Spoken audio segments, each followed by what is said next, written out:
are several different map apps that you can use to figure out directions to get somewhere. There's the Waze app, and another popular one is Google Maps.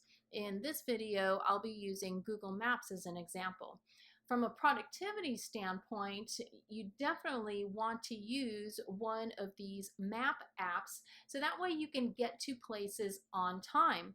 Now, instead of just waiting until you jump in the car and turning on this app, I highly recommend that you take a look at the directions the day before. That way you have an idea of where you're going and you can formulate some backup plans just in case there's any kind of traffic. Now, some people only use these apps when they are going out of town because they are unsure of where they're going.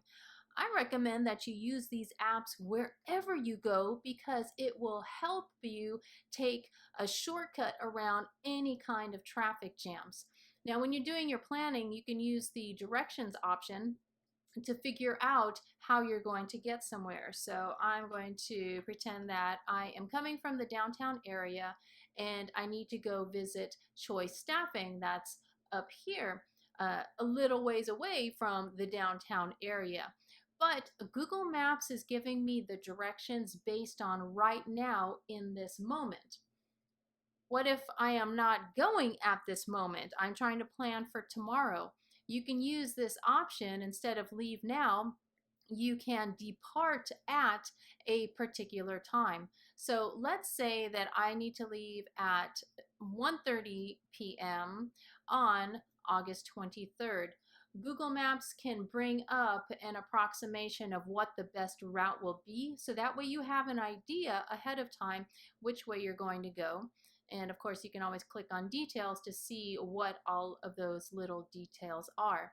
Then when you jump in the car the next day, you can turn on your app, whether it's Google Maps or Waze or whatever app you like to use, and then get live traffic updates just in case this path that you see today won't be the best one in that moment tomorrow because of a traffic flow problem. If you are not going to drive, if you're going to use a different kind of transportation, you can also figure out directions for any kind of mass transit, whether it's a bus or a train. You can figure out how long it's going to take you to walk somewhere, or you can figure out how long it's going to take you to bike. So even if you are not using a car, you can still figure out different routes that you can use. Now, something else a lot of people don't consider is using their map app, Google Maps or Waze or what have you, to get home. I highly recommend you use it. Do you know how to get home? Of course you do.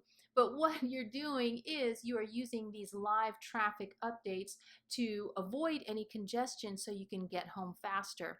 I realize that some of us have our same patterns or our same routes and we're so used to that, but if you would like to get home sooner and not sit in traffic for an extra 10, 20, or 30 minutes, consider using your favorite map app, not just when you're out of town, but in your own hometown, your own city, even getting home, so that way you get to places on time.